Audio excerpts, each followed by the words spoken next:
All welcome back to Trisha's kitchen. ನಾನಿವತ್ತು super ಟೇಸ್ಟಿಯಾಗಿರೋಂಥ ಒಂದು ಮಶ್ರೂಮ್ ಗ್ರೇವಿ ಮಾಡ್ತಾಯಿದ್ದೀನಿ. ಅದಕ್ಕೆ ಕಾಂಬಿನೇಷನ್ನು ಒಂದು ಪ್ಲೈನ್ ಬಿರಿಯಾನಿನೂ ಮಾಡ್ತಾಯಿದ್ದೀನಿ. ಯಾವ ಥರ ಮಾಡೋದು ಅಂತ ನೋಡ್ಕೊಳ್ಳಿ. ನಾನು ಇಲ್ಲಿ ಬಟನ್ ಮಶ್ರೂಮ್ ತೊಗೊಂಡಿದ್ದೀನಿ. ಅದನ್ನು ತೊಳೆದು ನೀರಲ್ಲಿ ಎತ್ತಿಟ್ಕೊಂಡಿದ್ದೀನಿ. ಅದಾದಮೇಲೆ ಮಸಾಲೆಗೆ ನಾನು ಸ್ವಲ್ಪ ಗೋಡಂಬಿ ಹಾಕ್ಕೊಂಡಿದ್ದೀನಿ. ಆಮೇಲೆ 2 ಟೊಮೊಟೊನ ಕಟ್ ಮಾಡಿ ರುಬ್ಬಿ ಎತ್ತಿಟ್ಕೊತಾ ಇದ್ದೀನಿ. ಇದು ಗ್ರೇವಿಗೆ ತುಂಬ ಟೆಕ್ಸ್ಚರ್ ಚೆನ್ನಾಗಿರುತ್ತೆ. ನೋಡಿ, ಈ ಥರ ರುಬ್ಬಿ ಎತ್ತಿಟ್ಕೊಂಡಿದ್ದೀನಿ.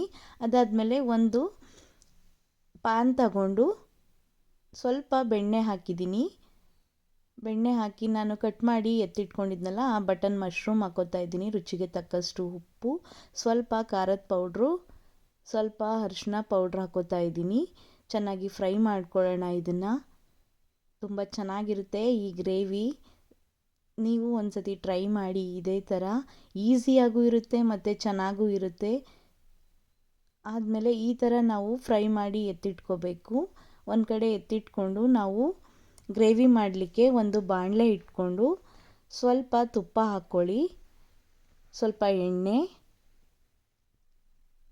ಅದಾದಮೇಲೆ ಸ್ವಲ್ಪ ಸೋಂಪು, 2 ಲವಂಗ, 1 ಏಲಕ್ಕಿ, 1 ಚಕ್ಕೆ ಮತ್ತು 1 ಪಲಾವ್ ಎಲೆ ಹಾಕ್ಕೊಂಡು ನಾವು ಕಟ್ ಮಾಡಿ ಎತ್ತಿಟ್ಕೊಂಡಿದ್ವಲ್ಲ ಈರುಳ್ಳಿ ಹಾಕ್ಕೊಳ್ಳೋಣ. 1 ಈರುಳ್ಳಿ ಹಾಕ್ಕೊಂಡು ಚೆನ್ನಾಗಿ ಫ್ರೈ ಮಾಡ್ಕೊಳ್ಳಿ.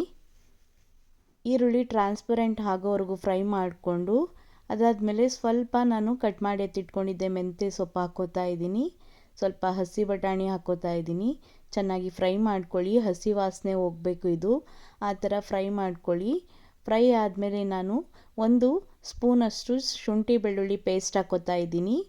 ಅದಾದಮೇಲೆ ಹಸಿ ವಾಸನೆ ಹೋಗೋವರೆಗೂ ಚೆನ್ನಾಗಿ ಫ್ರೈ ಮಾಡಿಕೊಂಡು ನಾವು ರುಬ್ಬಿ ಎತ್ತಿಟ್ಕೊಂಡಿದ್ವಲ್ಲ ಟೊಮೊಟೊ ಮತ್ತು ಗೋಡಂಬಿ ಪೇಸ್ಟ್ ಹಾಕ್ಕೋತಾ ಇದ್ದೀನಿ. ಇದೇ ಗ್ರೇವಿಗೆ ಒಳ್ಳೆ ಘಮ ಕೊಡೋದು. ಈ ಥರನೇ ಮಾಡ್ಕೊಳ್ಳಿ ಒಂದು ಸತಿ. ಚೆನ್ನಾಗಿ ಫ್ರೈ ಮಾಡ್ಕೊಳ್ಳೋಣ. ಎಣ್ಣೆ ಬಿಡಬೇಕು, ಟೊಮೊಟೊ ಎಲ್ಲ ಬೇಯಬೇಕು. ಅದಕ್ಕೋಸ್ಕರ ಚೆನ್ನಾಗಿ ಫ್ರೈ ಮಾಡಿಕೊಂಡು ನಾನಿಲ್ಲಿ ಈ ಥರ ಗ್ರೇವಿ ತಿಕ್ನೆಸ್ ಬರಬೇಕು ಅಂದರೆ ನೀವು ಗೋಡಂಬಿ ಹಾಕ್ಕೊಳ್ಳಿ, ಯಾವುದೇ ಗ್ರೇವಿಗಾಗಲಿ. ಅದಾದಮೇಲೆ ರುಚಿಗೆ ತಕ್ಕಷ್ಟು ಉಪ್ಪು ಹಾಕ್ಕೋತಾ ಇದ್ದೀನಿ. ಸ್ವಲ್ಪ ಅರಿಶಿನ ಪೌಡ್ರ್ ಹಾಕ್ಕೋತಾ ಇದ್ದೀನಿ. ಸ್ವಲ್ಪ ಖಾರಕ್ಕೆ ಮೆಣಸಿನ್ಕಾಯಿ ಪೌಡ್ರ್ ಹಾಕ್ಕೋತಾ ಇದ್ದೀನಿ. ಗರಂ ಮಸಾಲ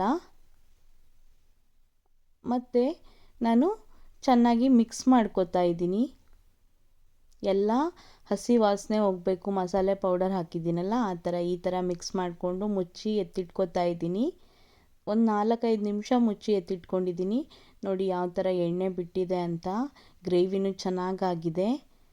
ನೋಡಿ, ಇದನ್ನು ಚೆನ್ನಾಗಿ ತಿರುಗಿಸ್ಕೊಳ್ಳೋಣ.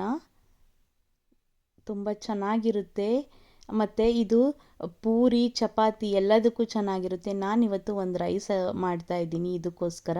ಆಮೇಲೆ ಫ್ರೈ ಮಾಡಿ ಎತ್ತಿಟ್ಕೊಂಡಿದ್ವಲ್ಲ ಮಶ್ರೂಮ್ ಹಾಕ್ಕೋತಾ ಇದ್ದೀನಿ. ಚೆನ್ನಾಗಿ ಮಿಕ್ಸ್ ಮಾಡ್ಕೊಳ್ಳೋಣ.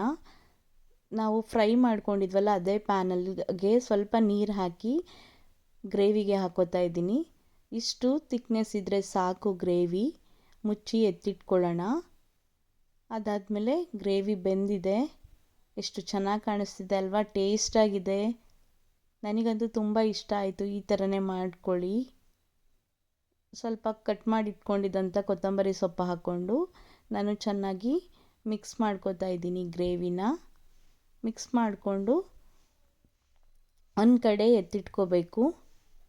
ತುಂಬ ಚೆನ್ನಾಗಿ ಕಾಣಿಸ್ತಿದೆ ಅಲ್ವಾ ಗ್ರೇವಿ? ಇದೇ ಥರ ಮಾಡ್ಕೊಳ್ಳಿ. ಆಮೇಲೆ ನಾನು ಪ್ಲೈನ್ ರೈಸ್ ಮಾಡ್ಕೊಳ್ಳೋಕ್ಕೆ ಯಾವ ಥರ ಮಾಡೋದು, ಇದು ಪ್ಲೈನ್ ರೈಸ್ ಅಂದ್ಕೊಳ್ಳಿ, ಪ್ಲೈನ್ ಬಿರಿಯಾನಿ ಅಂದ್ಕೊಳ್ಳಿ, ತುಂಬ ಟೇಸ್ಟಾಗಿರುತ್ತೆ. ಇದೇ ಥರ ಟ್ರೈ ಮಾಡಿ ಒಂದು ಸತಿ. ನಾನು 1 ಕಪ್ ಆಗುವಷ್ಟು ಬಾಸುಮತಿ ರೈಸ್ ತಗೊಂಡು ಚೆನ್ನಾಗಿ ತೊಳೆದು ಒಂದು 20 ನಿಮಿಷ ನೆನೆಯಕ್ಕೆ ಬಿಡ್ತಾ ಇದ್ದೀನಿ.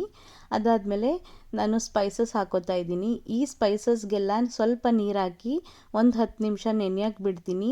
ತುಂಬ ಚೆನ್ನಾಗಿರುತ್ತೆ ಘಮ, ಅದಕ್ಕೆ ನೆನೆಸ್ತಾ ಇದ್ದೀನಿ. ಆಮೇಲೆ ಒಂದು ಕುಕ್ಕರ್ಗೆ ನಾನು ಬಿಸಿ ಆದಮೇಲೆ ಸ್ವಲ್ಪ ತುಪ್ಪ ಹಾಕಿ ಸ್ವಲ್ಪ ಎಣ್ಣೆ ಹಾಕಿ 4-5 ಗೋಡಂಬಿ ಹಾಕ್ತಾಯಿದ್ದೀನಿ. ಮತ್ತು ನಾನು ಸ್ಪೈಸಸ್ ನೆನೆಸಿಟ್ಟಿದ್ನಲ್ಲ ಅದನ್ನೆಲ್ಲ ಹಾಕ್ಕೋತಾ ಇದ್ದೀನಿ. ಸ್ಮೆಲ್ ಇವಾಗಲೇ ತುಂಬ ಚೆನ್ನಾಗಿ ಬರ್ತಿದೆ. ಒಂದು 4 ಹಸಿಮೆಣ್ಸಿನ್ಕಾಯಿ, 1 ಶುಂಠಿ ಬೆಳ್ಳುಳ್ಳಿ ಪೇಸ್ಟ್ ಹಾಕ್ಕೋತಾ ಇದ್ದೀನಿ, 1 ಸ್ಪೂನ್ ಆಗೋಷ್ಟು. ಸಣ್ಣಕ್ಕೆ ಹೆಚ್ಚಿಟ್ಕೊಂಡಿದ್ದೆ 1 ಟೊಮೊಟೊ ಹಾಕ್ಕೊಂಡಿದ್ದೀನಿ. ಪುದೀನ, ಕೊತ್ತಂಬರಿ ಸೊಪ್ಪು ಎಲ್ಲನೂ ಹಾಕ್ಕೊಂಡು ಚೆನ್ನಾಗಿ ಫ್ರೈ ಮಾಡ್ಕೊಳ್ಳೋಣ.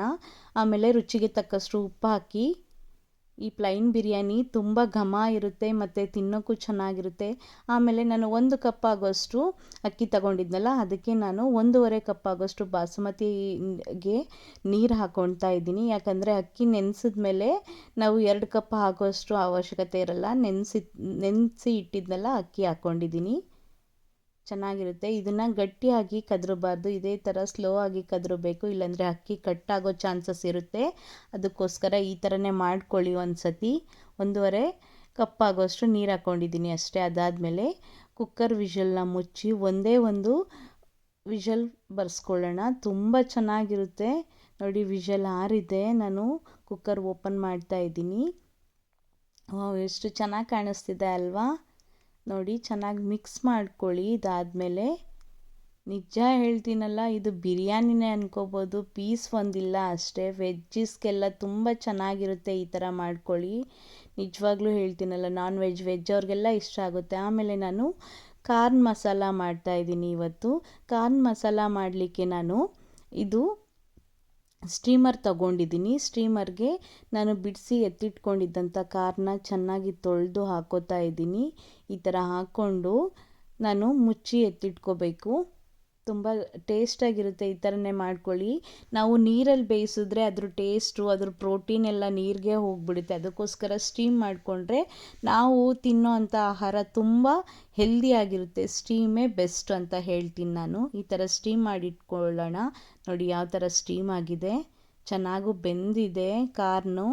ಈ ಥರ ಎತ್ತಿಟ್ಕೊಂಡು ನಾವು ಯಾವಾಗಲೂ ಇದೇ ಥರ ಮಾಡ್ಕೊಳ್ಳೋಣ.